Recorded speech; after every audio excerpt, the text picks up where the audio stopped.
12% PPN, right? How do you say this for the people, right? It's for you because you need more money for the things that you're trying to do, be it the free lunch or the IKN,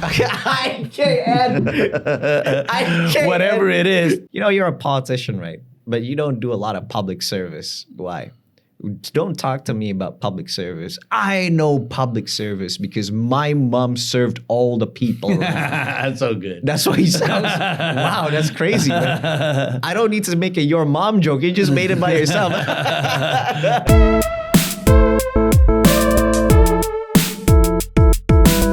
Welcome back to the Base Indonesian Talks. Today I have a very special guest all the way from the United States of America. Panji Pragiwaksono, thank you very much for coming to my show. My pleasure. Wow. Holy shit. I finally have you in my show. You know, a lot of my viewers, they've been asking for you. Really? Yeah. They were like, cool. when are you going to talk with Panji? When will you talk to Panji? I'm like, man, please, I'm still small enough, man. Let me get an audience. Let me build a following first, and then he'll notice me. I noticed you straight away. From where? Clips. There's a lot of clips. Oh, from thank you very much. Stuff. Yeah, great but stuff. Finally, I'm so honored to have you here. Oh my God. Holy shit. A legend, guys. Look at this guy. I watched you in Rudy Habibi, by the way. Yo. It's one of my favorite movies. Yeah. I was like, wow, take a look at this guy and that guy over there and that girl over there. Wow, legends. Come on, man. Just acting. No. Nothing serious. No, like seriously, man. And the way you talk to the Ariputra, the Asian values thing, that was, I know it's a bit touchy to bring up, but I love that.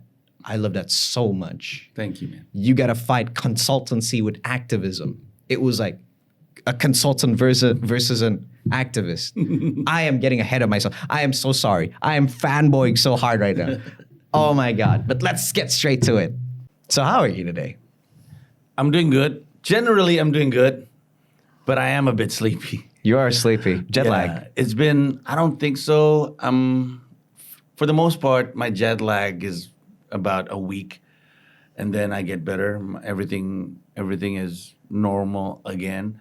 But we just did a huge show. Oh yeah, last night, right? Yeah, it was at actually it's a couple of nights ago. Mm-hmm. It was at SICC in front of 6,000, almost 7,000 people. It was a stand-up show, but also an improv show and also a sketch show, all in 4.5 hours. I see. And the preparation towards that was huge. The rehearsals and then the pressure of the show itself kind of gets to you. And so I guess I'm still recovering from that. Yeah, but you're no stranger to pressure, aren't you? Well, yes, but the show was a different piece. It was called The Founders, where 5 founders of the stand-up Indo community, we did a show together. And we never do sketch together. We rarely do improvs together. So it was different kind of pressure. I see. We have to share, the pressure together. Would you call it performance anxiety because it's the first time you guys did it together? Yeah, but also because I'm also on the side of promoting it. I mean, it was my company, Comica, and Gold Life Entertainment. It's a co-promoter kind of thing. So also the pressure of running that kind of show. I think it's safe to say that was the biggest show that we ever done as a company. So there's another aspect of it. Oh, by the way, you also, next year, didn't you want to also host a show? What was it called? Mensria? Yeah. That's my stand-up tour. That's my see. 10th special, my 10th hour. It's going to run from April to August 2025. And after 10 cities around Indonesia, we're going to close it off at Indonesia Arena Jakarta. Okay. In front of 10,000 people. What are you gonna talk about there? 100% politics. 100% politics. So it's all for the hardcore political pundits out there, yeah? And so you hear him, guys. Don't forget to attend to his show, Men's Ria, and what date?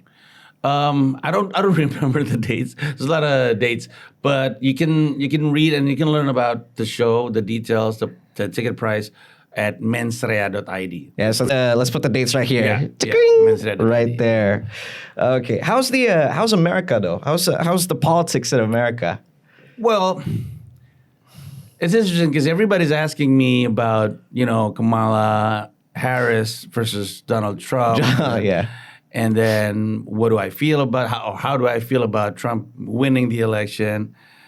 I was like, everybody hates both candidates. Everybody hates. Hold on, before we continue, you live in New York, right? I live or in New Queens, New Jersey. York City. Oh, Queens. I live in Queens. Ah, I see. Are there plenty of queens there?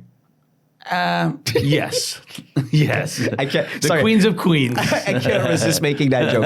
Coming to America. Mm-hmm. Yeah, that movie. Yeah, there's plenty of queens there. Yeah, classic. Eddie Murphy. Yeah, Eddie Murphy. So yeah, please go on ahead about Yeah, the. me and my kids and my wife, we live in New York. We live in Flushing, Queens, predominantly Asian neighborhood, and far away from the New York City that you would think about Manhattan. Life was tough at the beginning. The first 2 years was pretty tough, but now the kids they're starting to adapt well. They don't miss Jakarta and Indonesia as much. And at the very beginning, at least at the first 1.5 years, they keep asking, when can we go back to Indonesia? But now they're thinking about, I think this is where I want to be. I want to be in New York because my son he does animation. My daughter loves theater. And they were like, yeah, this is the place to be. And so we're settling in now. Does politics in America make life a bit more, like how would you describe it?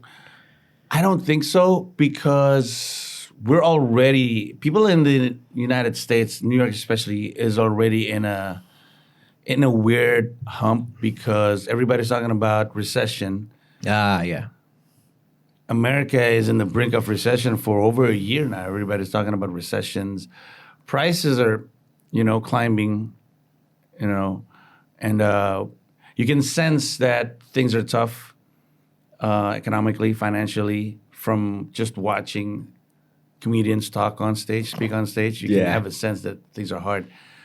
But we were already thinking about that. And then with this Trump and Kamala, as I was saying, everybody hates both of these, candidates.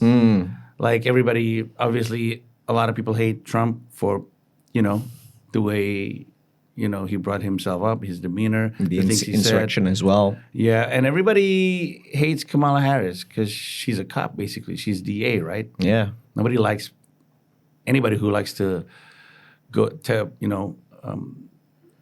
send people to prison. Yeah, like I talked with my friends in America. Well, they're mostly from the Midwest, right? From Colorado, Wyoming, all of the red states. Those are red states. Yeah, they said that Kamala Harris is basically the way the platform that she was campaigning on was that she was what Donald Trump wasn't.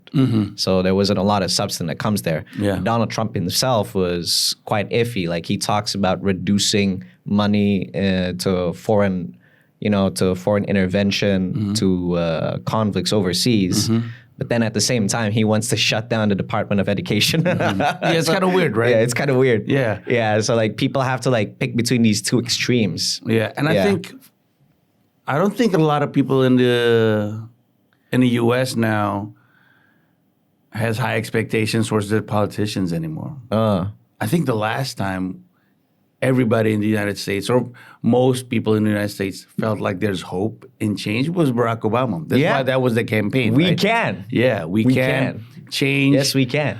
And then there's nothing. Politicians are just politicians. Yeah, I feel like Donald Trump is the president that America doesn't want, but currently deserves, because I feel like Donald Trump is like an embodiment of modern America in some sense. Yeah, they deserve Donald Trump. Hypothetically, right? Yeah. If you were You're American, right. Yeah, hypothetically, you don't have to answer. That was this on question. point. Yeah, hypothetically, if you were American, who will you pick? I wouldn't. You wouldn't. I wouldn't. I see. Because like the two choices are pretty much shit. Yeah. I wouldn't. Sorry. Would you say like politics is more fucked in America or in Indonesia? Oh, Indonesia.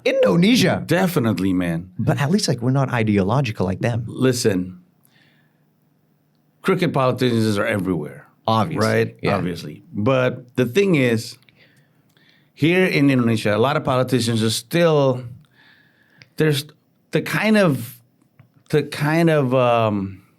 do you say it?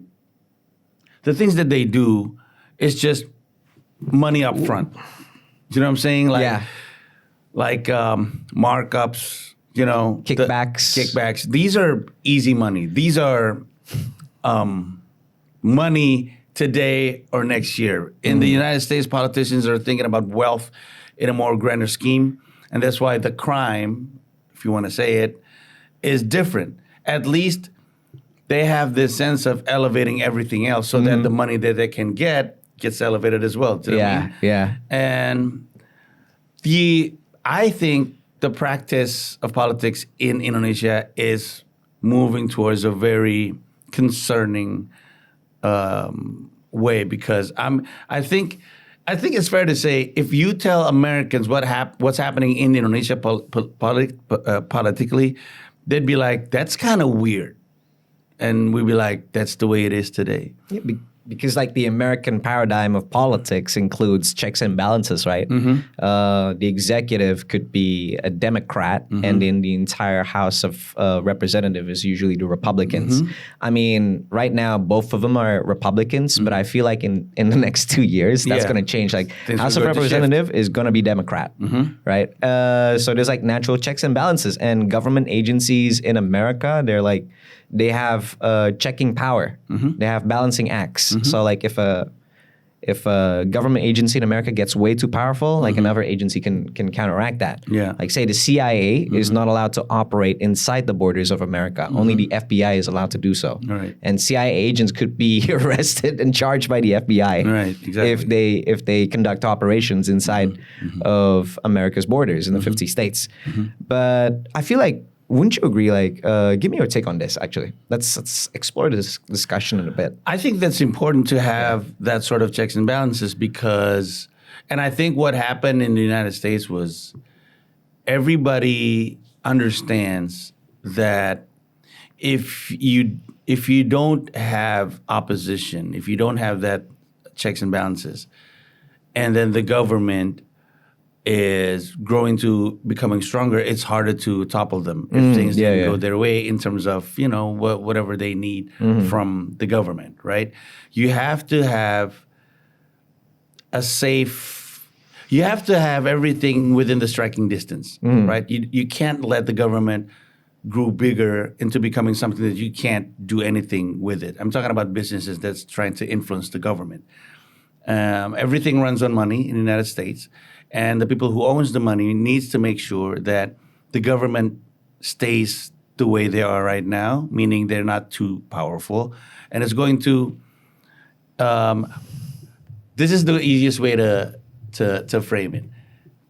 People in the United States and business owners in the United States are trying to make sure that things didn't become like Suharto when he was running Indonesia. Yes. Because when Suharto's running Indonesia, people can't do business. People can't do business unless you're very close to the government. Cronium. There's no access to business. And in result, economically, Indonesia it wasn't sound. That's why 1998 happens. And business crushed, and it's not beneficial to them. And so they're trying to make sure that things are going the way they're supposed to be going business-wise. Yes. Yeah. The notion of big government, small government exists in the United States, but here in Indonesia, it doesn't, right? Big government means that you have like larger taxes. It's hard to check you. But in Indonesia, you have big government, small government. Who gives a fuck, right? Yeah. But here in Indonesia, what do you think of this? We do have a natural checks and balances in the form of political parties. Yes. Our elites are fragmented. They have their own interests, although not ideologically. They sometimes work in tandem with each other when their interest aligns. And that's when it gets a bit too dangerous, when all the elites have the same interest. So the people kind of has to like fragment the elites by giving them different interests, right? Right. What do you think of that? We rely on political parties in order to provide checks and balances. It's different from the United States, where ideology and the system of governance, checks and balances, is enshrined within the structure of the American governmental system. But here in Indonesia, checks and balances doesn't seem to be enshrined, nor is it respected. Look at how big the government is right now. It's as big as the Hulk. Yeah. Right. Yeah. So what do you think of that? What do you think of leaving checks and balances to fragmented elites and their political parties? Well, ideally, if we are better in being part of the democratic system, it might be okay, but in reality, it's really dangerous. It's not dangerous. I want to say it's fragile to put your hopes into these fragmented, because at the end of the day, the government right now, the reason why they're as big as they are right now, because they're giving access to all of these political parties. Check out the ones who are not within the coalition. They can't do much. Yeah. They're not big enough to move and to budge this huge, coalition, and that's dangerous. What's the word? Putting our hopes into these fragmented political parties right now is not strategic, because they wouldn't be listening to us anyway. They're being given access by the government, and in return they have to support with whatever the government wants, and that also means that they're not in support of whatever the people wants. And so it's a bit sad, and the light at the end of the tunnel, you can't really seem to see if there is any. But I think it's also because we're a very young country. We're only like what? 79 years. But technically speaking, we only become a democratic country after Suharto, right? After that regime. So we're even younger in terms of navigating ourselves in this, in this mess. So I guess we need time to develop our skills. I mean, I always tell everybody that people seem to want the politicians to change. I don't think we can expect much from them. The people needs to change. The people needs to be smarter. And this is why platforms like what you have right now is very important. Oh, thank you. Definitely, man. Definitely. The more people doing what you're trying to do, the better. Every platform has their own audience. Every audience has that specific in different segments. Like the people who watch you might not be the same people who are watching Deddy Corbuzier's platform, but however, they're all important. They're all important, because I remember I had this conversation with this comedian. He's from Samarinda. His name is Yono Bakri. I was like, who influenced your decision? Where do you form your opinion on things? And then he said, in the Indonesian word is tongkrongan. Tongkrongan, hangouts. Yeah. I don't think hangouts really represent Squad. I don't know. They're cliques, whatever. But people don't really hang out anymore. Like, you don't really hang out with your friends. Like, 6 or 7 of you guys, like it was back in the day, because everybody was busy. That's why platforms like this is important. When people watch podcasts, they feel like they're hanging out. Oh yeah. With them. Like, say I'm a drop this one name. Say Titik Kumpul, one of the most watched podcast. When you watch Titik Kumpul, it feels like you're part of the tongkrongan. Yes. And when the tongkrongan and when people are talking about important issues, they are informed, and then they can form an opinion based on what their tongkrongan believes and understands. And that's why it's important. And that's why what you're doing is good. And that's why when you reach out, I was like, my pleasure. Yeah. So one of the contents that I watched that inspired me to do this episode today with you is your episode with PSI and PCO, Presidential Communication Office spokesman. His name is Dede Prayudi. Yes. Is And Dede Prayudi PCO? yeah, he's inside the PCO, the Presidential Communications Office. I didn't know that. You look All right. concerned. You're not supposed to, Dede Udi. Anyways, so that episode was a godsend for somebody, a creature of politics like I am. Like, holy shit, this guy's sticking it up to the man, right? And there was a lot of that podcast made me want to explore more things, you know. And one of them is opposition. So I was talking about checks and balances all this time with you, so we can lead us to that conversation right there, right? And I feel like opposition is something in Indonesia that is makin kian hari, every day, every now, it is less and less appreciated. Right? There is, what kind of democracy do you have if you don't have a difference of opinion, right? What kind of economy are you building if there's no alternative angle that you can strike to make more money? Right? And I feel like discussions are important because democracy in the end is a consensus. There's also a dissensus as well inside democracy, and that's what makes democracy democracy. It's chaotic, right? Needs to be opposition.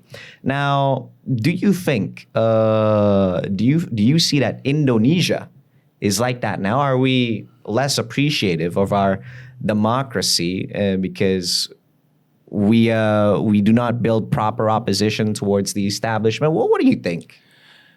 There is this effort to make the word opposition change their actual meaning.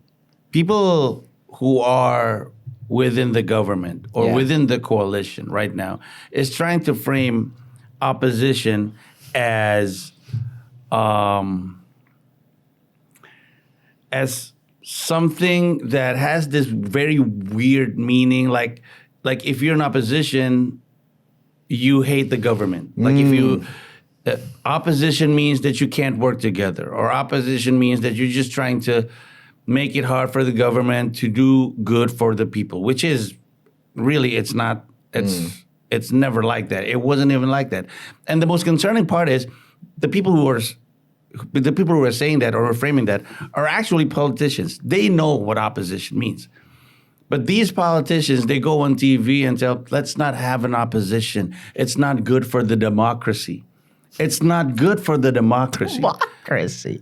How can a politician, then I believe, and I know some of them, they go to, it's what they study. You know, a lot of them are political scientists. Yes.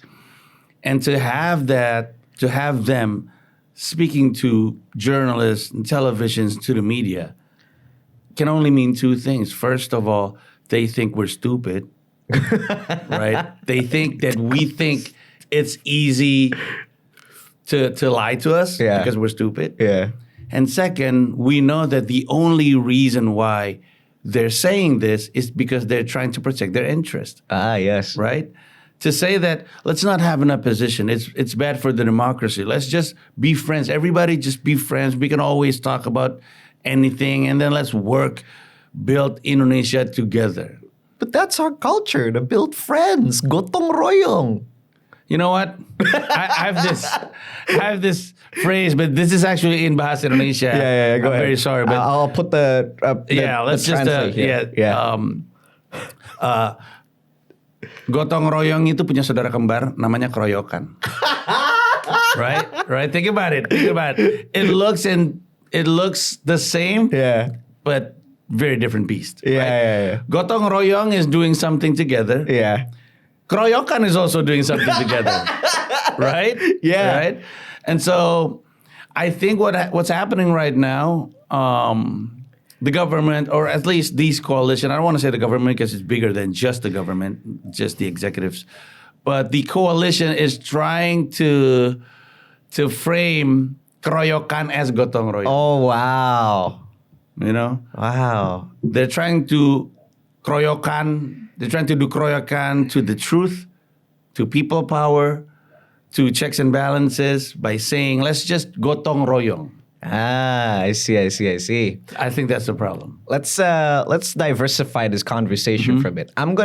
You're obviously gonna take the position of opposition, right? So because if I talk about opposition as well, we won't reach a standpoint. Right, for the sake of argument, right? For the sake of argument, Yeah. You're the devil's advocate. I will become the oligarch. look the color. I'm wearing. Right. Oh yeah. I see the color. I see the color. Yeah, there's a deliberate choice in my wardrobe these days. But yeah, so I'd like to make the argument that Indonesia is a fledgling country. We're a developing nation. We need to develop our economy and make it grow faster. And opposition will certainly get in the way of that economical growth. Well, it depends. The things that you're trying to achieve is in the best of interest of who? You would say in the best interest of the people, but I would say it wasn't. And I have proof, you and your 12% PPN, right? How do you say this for the people, right? It's for you because you need more money for the things that you're trying to do, be it the free lunch or the IKN. Whatever it is, you are trying to make more money. Yeah. You're trying to get more money from the people, not understanding that this is right now. The people in Indonesia doesn't have the spending power like we did maybe a couple of years back, right? So it's tough right now, and you're still taking money away from us. It's going to result in people not going to be able to spend, and that's going to slow down the economy. And then you're just going to, what's the word for bansos in English? Bansos, social aid. Yeah, social aid. Yes. And that's a lot of, that's another money. It's just stupid, right? So for me, if you said that you're trying to grow the economy or you're trying to develop the country, in whose interest, right? And so I need to put checks and balances on you. I see. But the thing is, when we want to build a stronger country, a stronger economy, sacrifices need to be made. You know what? That's exactly what Suharto says. And Okay. you know what happened? That's exactly what Suharto says. Now what happened 35 years in power?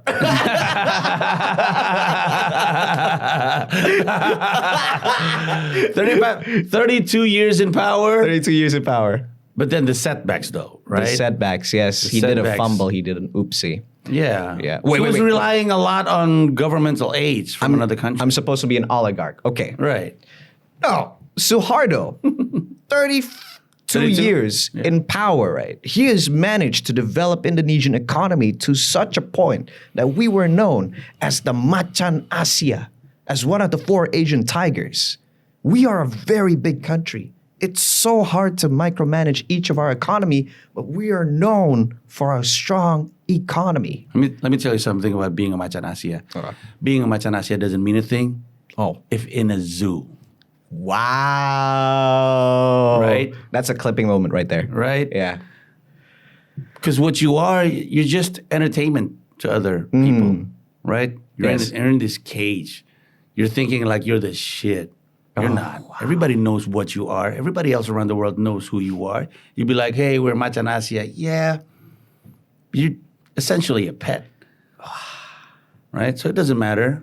It's not about what you claim to be. It's about who you are. Say what you want, right? Tell everybody you're Macan Asia. Everybody knows. You're just another Macan who lives for this social media personalities. You know, I see, it's a I trend see, I right see. now Yeah, for yeah. social media personalities to have pet tiger. To have pet tigers. Yeah, it's a thing now. Like Doja Cat. I'm talking about more about Indonesian though. Oh, okay. I see. Okay. Who? A lot, man. They have tigers. Yeah. What the? Yeah, they have tigers. Is that even legal? Well, they say they're helping conservation. Yes. But they're treating the tiger like pet. It's not.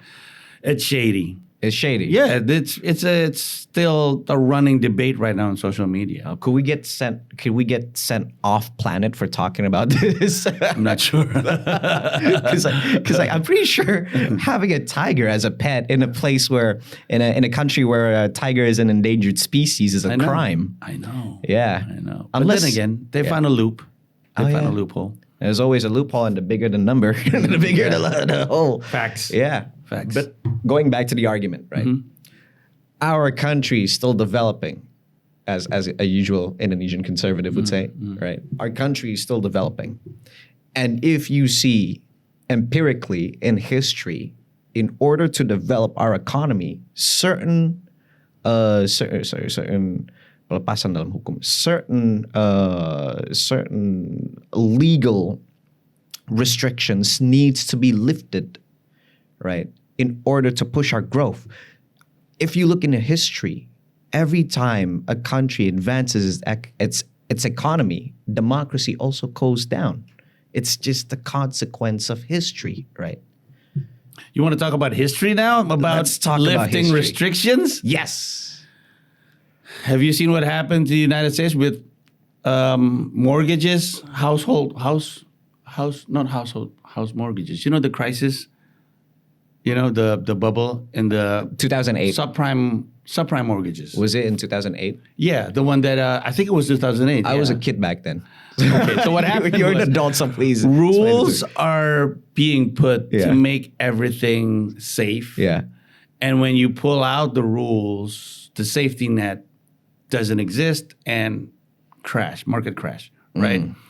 That's the argument that we need to relax the regulation in order for things to grow. But that's actually not true. Historically, it's a ticking time bomb, right? But, okay, so your argument is something needs to be relaxed for the sake of economical growth. But right now, what you said about, lifting several Legal restrictions. legal restrictions, the way you do it doesn't reflect that you are trying to achieve economical growth. Do you know what I mean? Yeah. Really, oligarchs? You're out of character a bit. You're out of character a bit, but No. It's just, my unconsciousness speaking. It's not from the people. it's the Sorry. truth It's the speaking. truth. Yeah, it's the truth speaking. But this is now this is important because this is what I'm trying to achieve here through my stand-up. Yes. Is for people to understand the subtext rather than just what's being showed on the surface. Because you can always frame things. But if you understand how money works or how government works, you know that that's a bunch of BS. The toughest part about upscaling the understanding of Indonesian people is the educational part of it. First of all, Indonesians don't read. And we always find excuses to Not read. and not learn, basically. and not learn. And that's why it's always hard to make sure that we become better because we do. I think being part of one of the biggest democracy in the world, one of the consequences is that you have to be better in casting your vote, right? Because the zeitgeist of Indonesia really determines where we are heading in the future, at least in the next 5 years. And this is the toughest part of it. It's tough to make people understand the subtext of what the subtext of what politicians are saying. Do you know what I mean? And that's why I don't know. I think, and me, I'm not really well educated enough. Have you heard about the term the death of expertise? Yes. And I think that's one of the problem, and that's why it's hard for Indonesian to scale up as part of the democracy, part of the system is people don't trust people who have the knowledge anymore. And the people who have the knowledge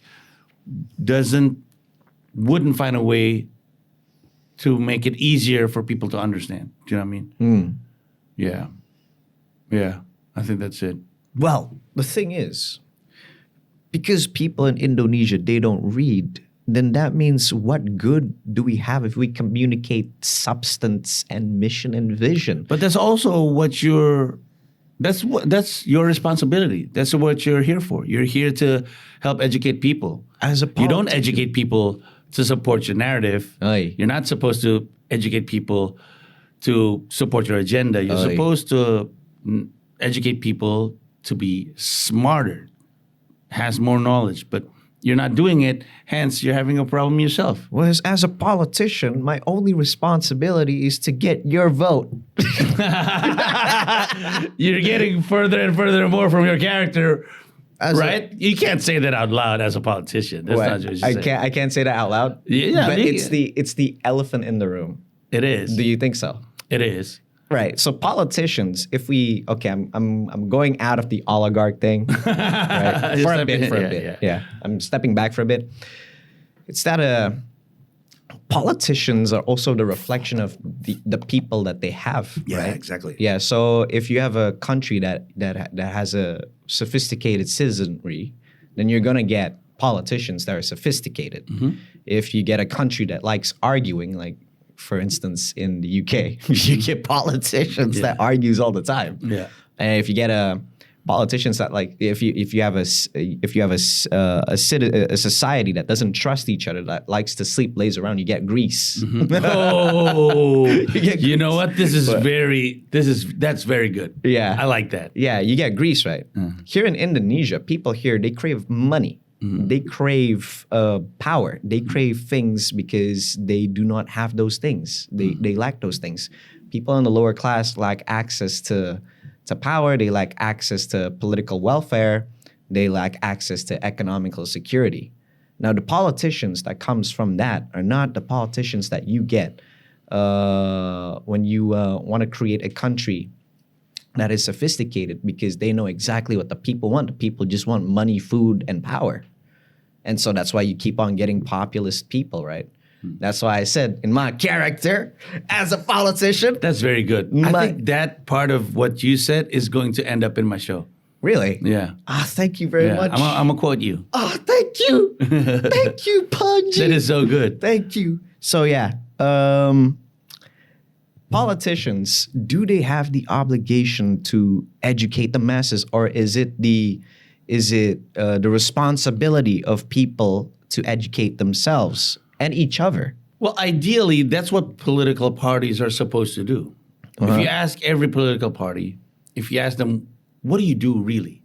They would say that one of their main role is to educate the people Yes. about politics. They would always say that. But the question is, do they do it? They don't. It's just a machine to create money and to create power and to cast in votes. That's what happens. But that is their ideally, that is their responsibility. Granted, it's not what happened, right? We don't live in an ideal world. And so the people rely on whoever is willing to share and pass on the knowledge. Do you know what I mean? Like I said, people don't really like to learn. So it all comes down to individuals or groups in Indonesia who are willing to put up the good fight and educate people. I think we're heading towards a more ideal situation in terms of a lot of people are now they really do like to talk about politics. Like you do like politics, you like to talk about politics. And people like you and every other podcast, and you can sense that politics in podcasts and YouTubes are really shaping itself into a significant power like it is in the United States. Joe Rogan, Ada Ross. Yeah. You know what? There's this term about. There's this thing that people are talking about. YouTube decides the election, and you can really understand the way YouTube is trying to decide who gets more vote. Yes. By just trying to figure out who gets more hours in YouTube. Yeah, there's some people that says that social media is not something that we should look upon whenever to measure a politician's success, to measure a politician's win rate. But I beg to differ because most people that uses social media are younger people, right? The older people are going to expire one day, and then we're going to take over their place. We rely on social media. Younger people are going to rely on social media as well. So social media usage is going to be much more widespread and more mainstream than it was before. 2020, a few days ago, I had a conversation with Ando Vida Lopez. We sat down for a podcast, and he says, 2024 was just the beginning. 2029 will be the peak where, as you say, YouTube will determine exactly who is going to win the elections. And this has been best demonstrated in Indonesia in the Jakarta elections. So This recent one? This recent one, yeah. I buzzed for all three. Wow. But I love Dharma Kun. Yeah. We all do. I'm part of the 10%. Yeah. But anyways, well, you got Ridwan Kamil, Dharma, the conspiracy theorist who sometimes makes sense. I hope he doesn't trip on a rock and die, right? Or It's so entertaining. Yeah, and then the third one is Pramono, right? For our foreign audiences, the Jakarta elections is the second most important election in Indonesia because if you become the governor of Jakarta or the mayor of Jakarta, our city is a region, not a city in legal terms. You have a shot at becoming the emperor of Indonesia, the president of Indonesia. Sorry, not the emperor of Indonesia. Well, yeah, pretty much, yeah. So you have a shot at becoming the president of Indonesia in the next elections 5 years to come. So moving on. I followed their campaign thoroughly, and I saw Dharma Kun. I saw Dharma Pongra Kun. He went to streets. I saw Erka as well. He was a bit more traditional with how he approached. Who, Erka? Yeah, Erka. A bit more traditional with how he approached campaigning in politics. Meanwhile, Pramono, he understood exactly how Jakartans operate. They were progressive. They were critical. They were sophisticated, right? And he knew if he appeared on a few podcasts, that's going to boost his percentage up.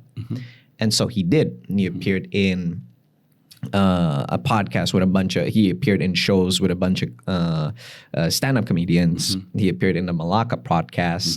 He appeared with Bintang Emon as well. I mean, Dharma Pongra and the dude Erka also appeared.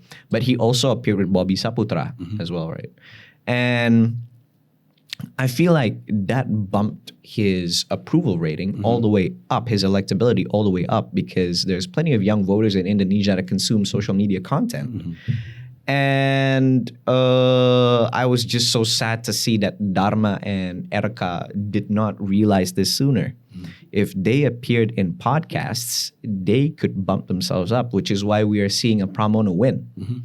And it's going to be one round only in Jakarta, right?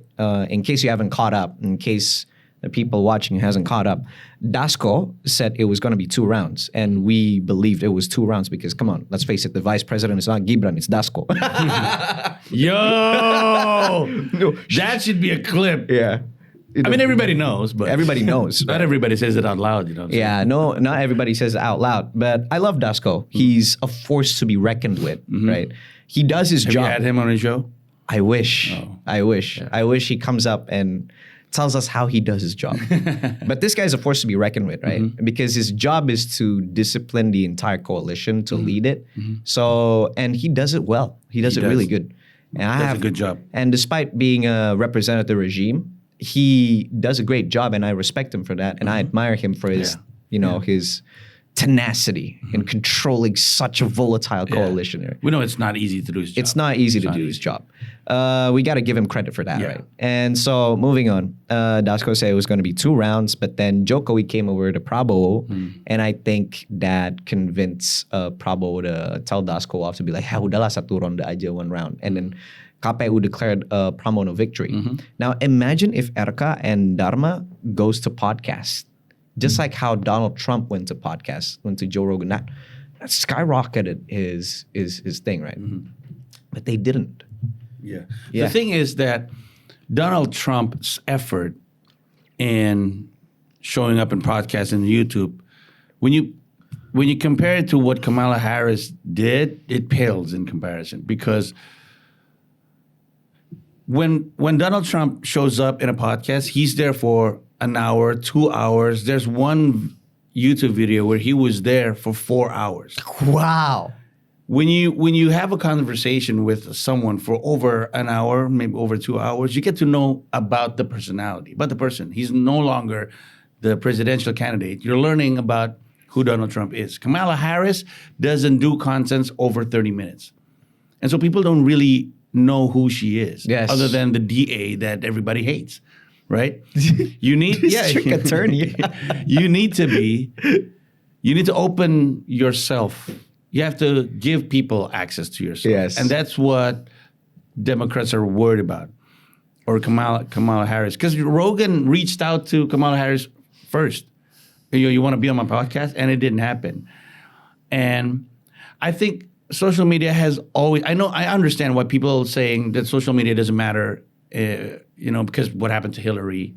And it seems like, Kamala has the support of Taylor Swift. And that was also huge in social media, but it didn't happen. I think people are just seeing the wrong metrics of social media. Yes. Right? Where in Jakarta, first of all, it helps a lot that Anies supports Pramono. Yes. Because, well, if the people has its way, it should be Anies. Yeah. Because Anies. he's way above everybody else. Yes, but then His he numbers. lost in the political maneuver. Exactly, and that's why we know it's the people have no say on things. The people has no say in the democracy. It's the elite who gets to decide.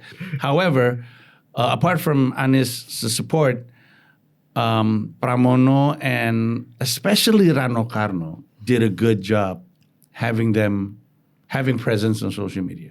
They did a great job. Yes. Because I think everybody knows that Rano Karno has more presence, has more, maybe not more substance compared to Pramono Anung, but Rano Karno is the person to push forward when it comes to being on YouTube. And it did a great job. Yeah. Yeah, I do agree with that. Rano Karno is pretty brash. If you watch his interview, he's a bit cocky. That's what Jakartans like. Yeah. That's exactly what Jakartans like. That people are cocky relate. attitude. They People relate themselves. They relate to that. Yeah. What I like about Rano Karno was when he mentioned all these youth subcultures, anak-anak skater, anak-anak motor, anak-anak wibu. He mentioned one by one, word per word, the subcultures that dominates in the young Indonesians. And I feel like that won him a lot of brownie points. Yeah. Reeling back to opposition, right? Would you say that I gotta get into character again? Okay, cool. I gotta get into character. Let's do this. Right. But the thing about opposition, if you look at the 25 years of our history ever since Reformation, opposition has never done us any good. Look at Gus Dur, look at SBY. They always get in the way of things and agendas being pushed.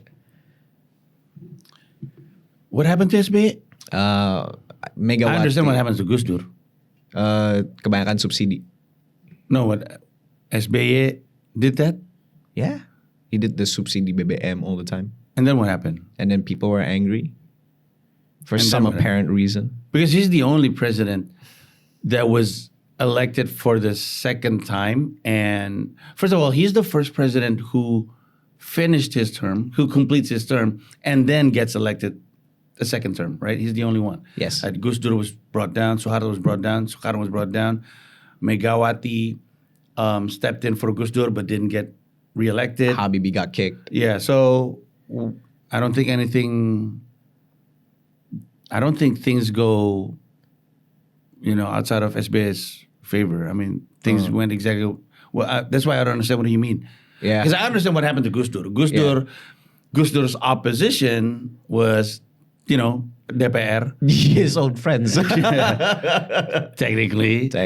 Yeah, and so they brought him down. Et tu, Brute. Yeah. But also,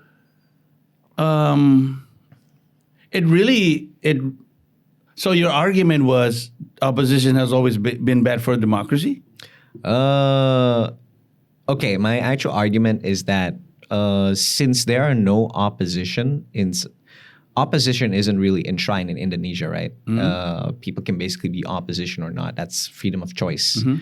And because we do not have that sort of framework going on in how we conduct politics, most people just want to be part of the government, right? And they want to be part of the establishment, and it works in their favor if they're a part of the establishment. The thing is, we know, and America has taught the world, the UK has taught the world, even Russia, right? The bigger your government is, the bigger you're going to spend on that government. And that is not to everybody's favor.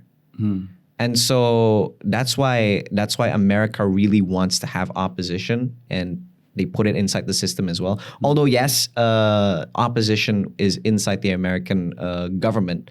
It's enshrined because they want to protect minority rights. They want to protect minority opinion and votes, right? But as history advances, time progresses, that changed from protecting minority to keeping from the government from becoming bigger to protect taxes. Right? In Indonesia, we don't have that notion. We don't understand that bigger government is not. Bigger government can be unhealthy because so much money is being spent. So everybody just wants to be part of the establishment. And so, like, this goes to my next concern. Like, how do you incentivize politicians to become the opposition? Because back in 2014, Jokowi did a massive, and 2019, actually in 2019, right? Because in 2014, he still had a strong opposition in form of Gerindra, PKS, and PAN. But by 2019, he has pretty much neutralized opposition and shown that the game in Indonesia is coalition building. You can literally make Indonesia into a one-party state by having a single coalition controlling the parliament and the executive and the judiciary, right? And so, again, returning to my concern, how do you incentivize people to become an opposition without iming-imingan, without the notion of, because this is the duty of democracy? Bullshit. If you have a chance to join the government, you join the government. That's what Chaimin. That's what Chaimin did. That's what Chuck Imin did, basically. That right? what Chaimin. So good at politics. He's a politician. Really good at politics. But yeah, how do you think we should? That's $1 million question, because Anies was playing that card, right? He was playing the card of being the opposition, being changed. But because the survey says, what's the word in English? Approval ratings for Jokowi is still high. Nobody wants to change something that Jokowi did. Yeah, because they like what, evidently at that time, everybody loves what Jokowi is trying to do. And so when Anies puts himself in a position of the opposition, it didn't work. And so I think the only way to do it is to neutralize the establishment. I think, do you understand? Like, right now, people see Jokowi differently, right? Yeah. As opposed to like maybe 3 years ago. Dude is a demigod now. Well, really? Is he? Well, I would say so. Like, even Prabowo agrees. Like, Prabowo in private accounts, he once said that Jokowi ini orang manusia setengah dewa, nggak bisa dilawan. Well, we all hate. I don't know what the word is. Do you watch Marvel Cinematic Universe movies? Obviously. Do you know that character from I don't remember. It's a Christian Bale. Gore the God Butcher. Yeah, Gore, the God Butcher. Yeah. He became the God Butcher because I got heartbroken by a cocky God, right? Yes. And so everybody hates, like also 300. The guy that The main character. the evil king, Persian king, Xerxes. Xerxes. He also, Yes. calls himself a god. Yeah. And it's always fun to see a god bleed, right? Yeah. Wait, 1 second. Sorry to cut you off there. It's really funny how people look back to the Spartan and Persian War and they think that the Spartans are the good guys, right? Yeah, that's exactly the Persia is literally the most progressive empire. That is true. At that point of time. Right. And they're fighting a fascist slave state that likes to kill girls. That's exactly Yeah. That is interesting. Somehow, It's like history washing right there over there. But it was it's from the perspective of Please go on. But I think what's happening is, even though a lot of people consider Jokowi as a demigod, we now see him as an unjust demigod. An unjust demigod. Mm-hmm. Wow. I think so, because if the approval rating of Jokowi right now, when the election was going on, his approval rating was like right now, Yes. Anies or maybe Ganjar probably would win. Maybe Anies because has more votes than Ganjar. And so what that means is being in opposition is a strategic position to be if you can offset the image of the establishment. Do you know what I mean? Yeah. And that needs hard work. People don't really realize this, but the image of Jokowi is actually being destroyed by himself from within. We did nothing. He did a lot of weird maneuvers, and people were like, wait a minute, I don't really understand politics, but this can't be right. You know what I'm saying? And the more he does that, the more the magic or maybe the image of Jokowi fades away, and the more strategic it is to be in opposition. And so back to your question, how do we, what is it in your word, incentivize? Yeah, incentivize opposition. I don't really know how, because like I said, it's $1 million question, but I know this: in order to make the opposition stronger, we have to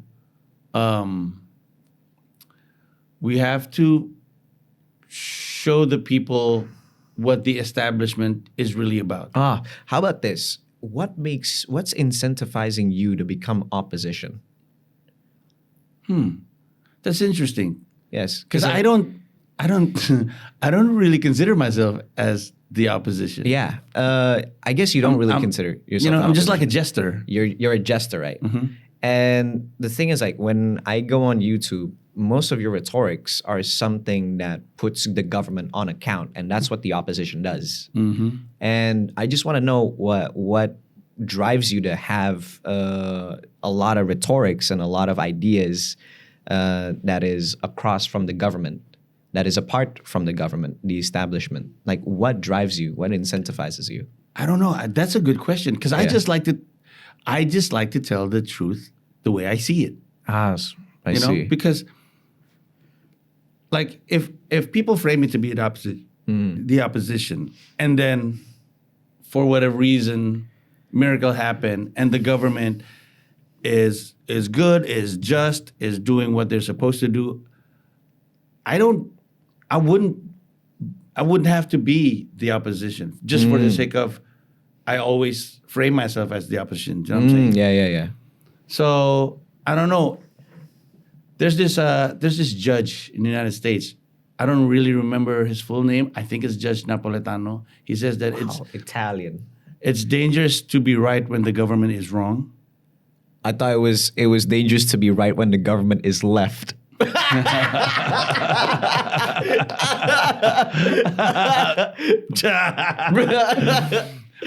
I think I I understand perfectly what it means, and it seems like people are always saying you're so brave. You say these things, and I was like, this isn't supposed to be a brave thing to do. It only becomes like this because the government is wrong. Yeah. Right? It's dangerous to be right when the government is wrong. I'm just saying, I'm just doing the right thing, or at least what I believe to be the right thing. I don't claim to be the opposition. I don't claim to want to topple the government. I don't obviously I don't want to do harm. I'm not an anarchist in the right sense of, in the right terminology of anarchist. I just want to tell the truth the way I see it. But the fact of the matter is, right now, telling the truth about what's going on in Indonesian politics puts me in a position of the opposition. I see. You know, I just like to laugh at stuff that are stupid, and the government is doing stupid things. So you laugh at it. I laugh at it. Yeah. I took a photo of it, I framed it, and showed it to the people. That's my jokes. Those are my jokes. I see.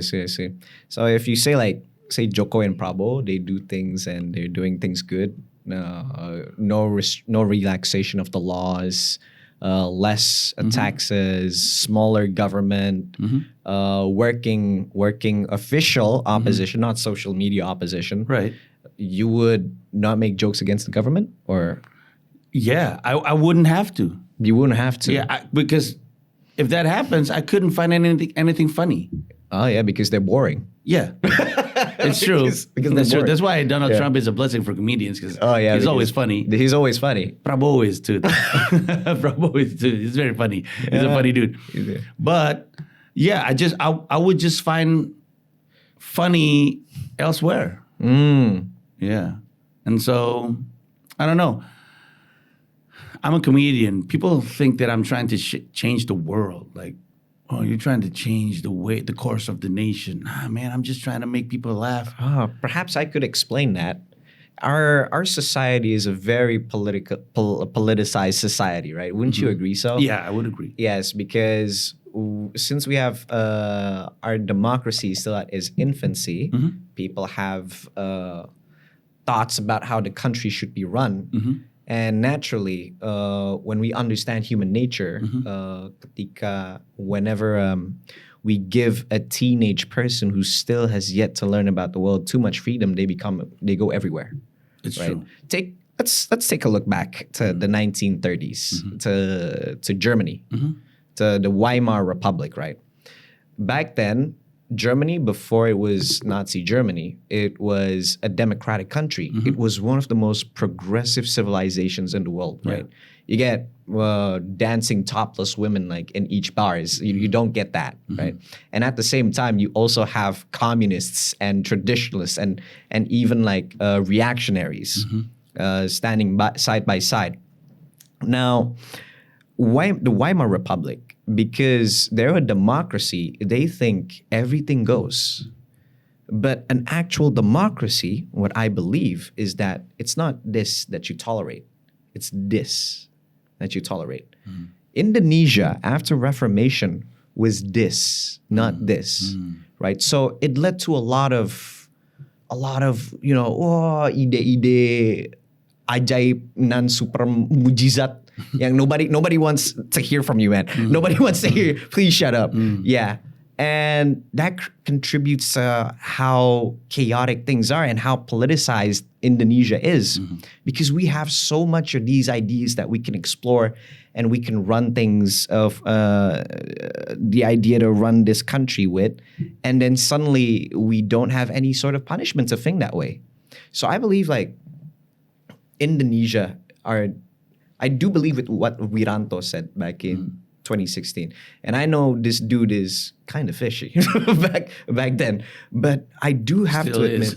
well, yeah, I hope he doesn't smell fishy though. The thing is, he's not really in a strategic position to. Yeah, yeah, I guess so. And What you were saying? I was saying, Wiranto back in 2016, if I recall correctly, he said that elections in Indonesia, especially regionally, they don't come out to it doesn't have an outcome that is satisfactory, because people's democratic maturity is still very infantile. It's still very small, very what do you call that? Young. Childish, young, immature, right? Immature. And so again, going back to my point, people are growing their understanding of what we should tolerate, what we should not tolerate is progressing. It's developing, right? Back then in 2010 to all the way to 2019, it was cool to be a radical. It was cool to be a religious radical. It was cool to be a communist as well, right? But now it's just a fad. It's fashion. Now what we want is stability. We want centrism. We want consistency. And I feel like now we're trying to struggle to comprehend the importance of having an official opposition inside the government to stop shit like paying more taxes to happen. If you were in a position of power, would you institute a formal opposition inside Indonesia? Well, ideally, the answer would be yes. But I have this feeling that in practice, it's not that simple. Yeah. Because, again, politics is a game of consensus. Yeah. You have to make deals. Yes. And then you have to, what's the word? Well, the easier term is you have to make deals. You have to make deals happen, and it has to be beneficial for Everyone involved. And so it's not easy. It's easier said than done. But the short answer to it is yes, because it's important. And this opinion of yours is obviously very important because in Indonesia, right, the ones that can get away with saying shit are comedians. Yeah. You guys have the jester ticket. Yeah. Yeah. There's a word for it.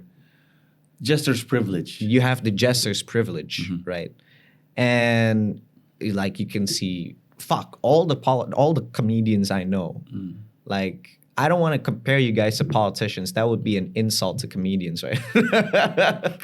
But you guys are probably the second most important people whose ideas are most respected by Indonesians. And it's so interesting to see that our country it takes more forms their opinions more on what a comedian has to say rather than what a politician has to say. Yeah. So I guess like that gives comedians so much power. I guess that's why people think that you're out there to make a change. I think so, yeah. The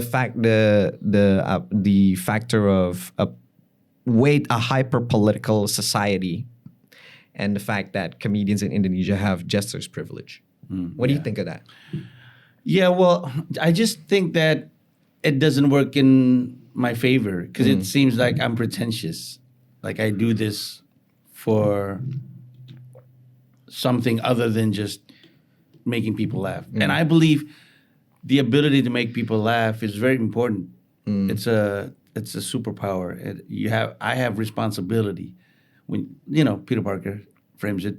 With great power comes great responsibility. The power to make people laugh it's a great power to have, and I have to be responsible with it.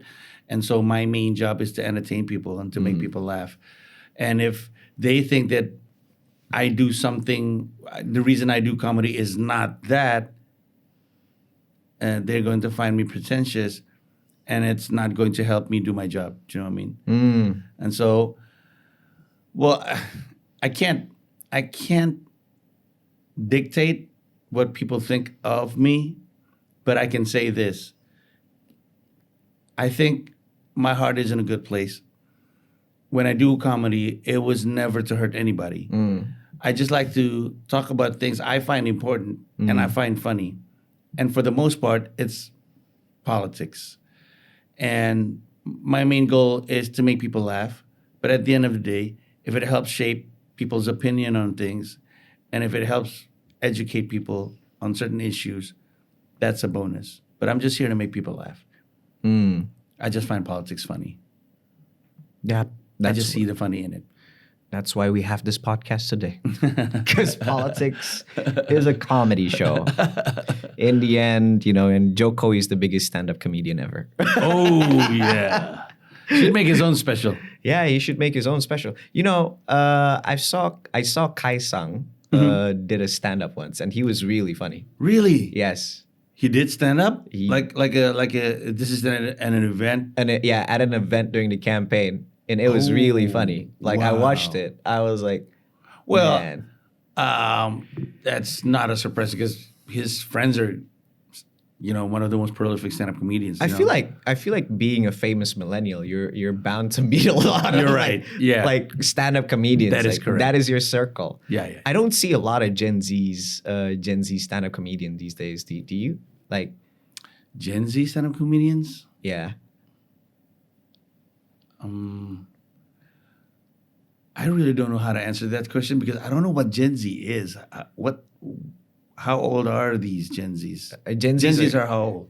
1998 to 2009, if I'm not mistaken. So they'd be like 21, 20 to 25. Yes, I'm a Gen Z. I'm 20. There's a lot of stand-up comedians. 5. They're not prolific yet. Yeah.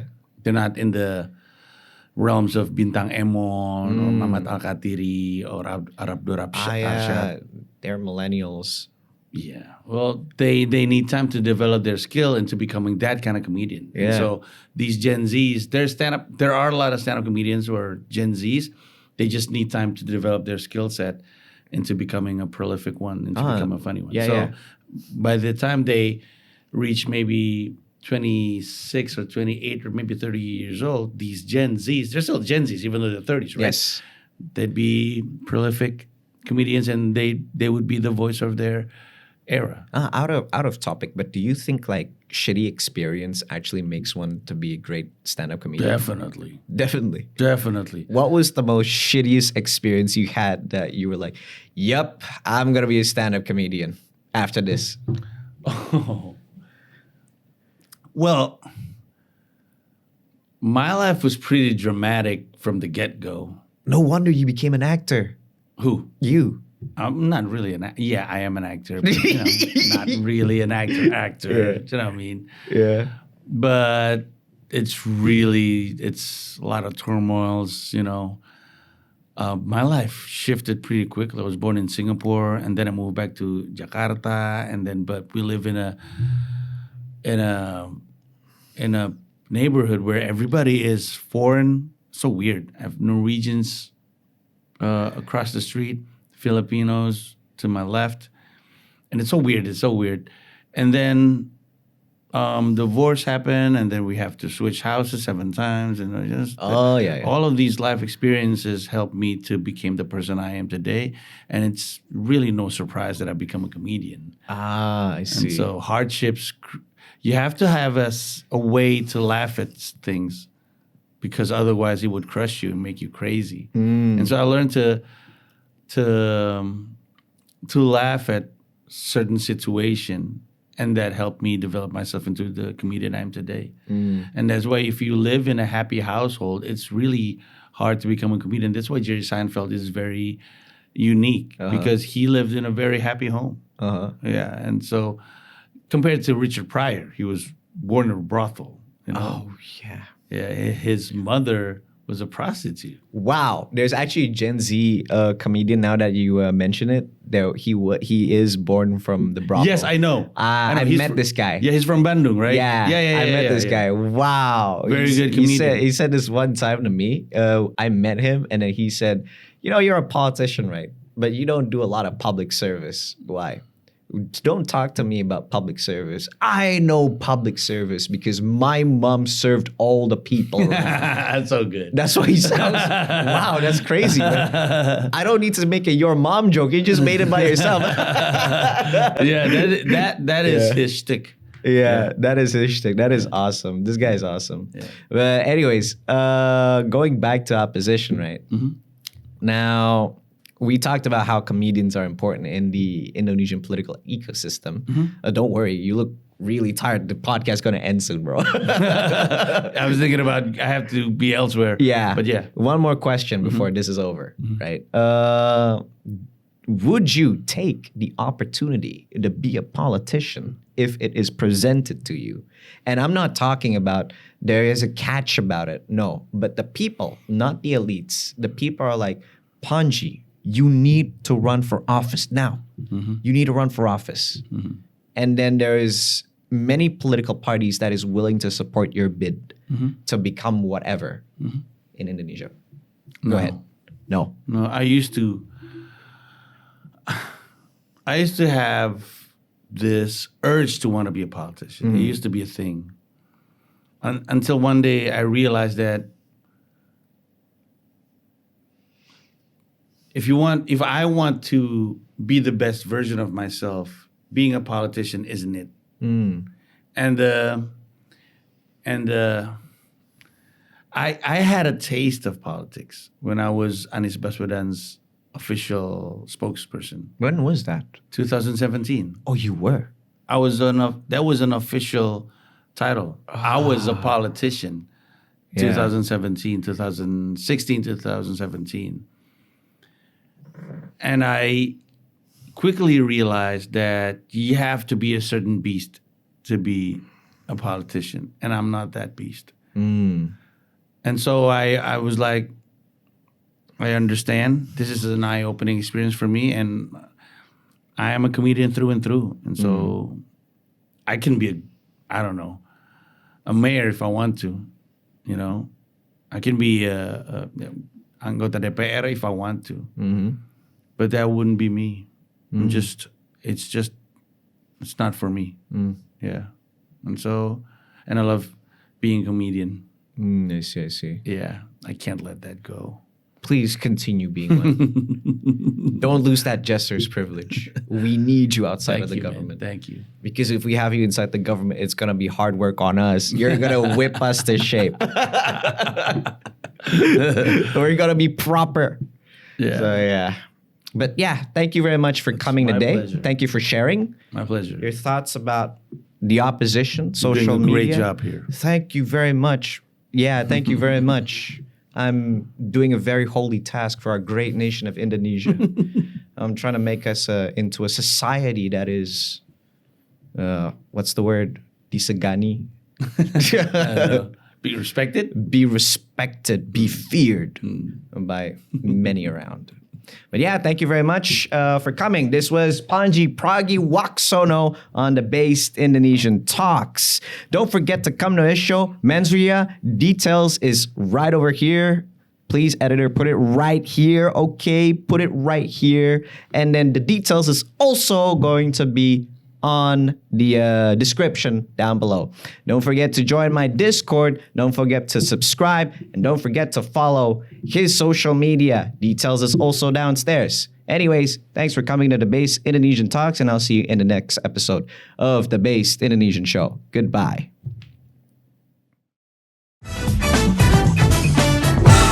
Subscribe to the Based Indonesian Show. Dijamin halal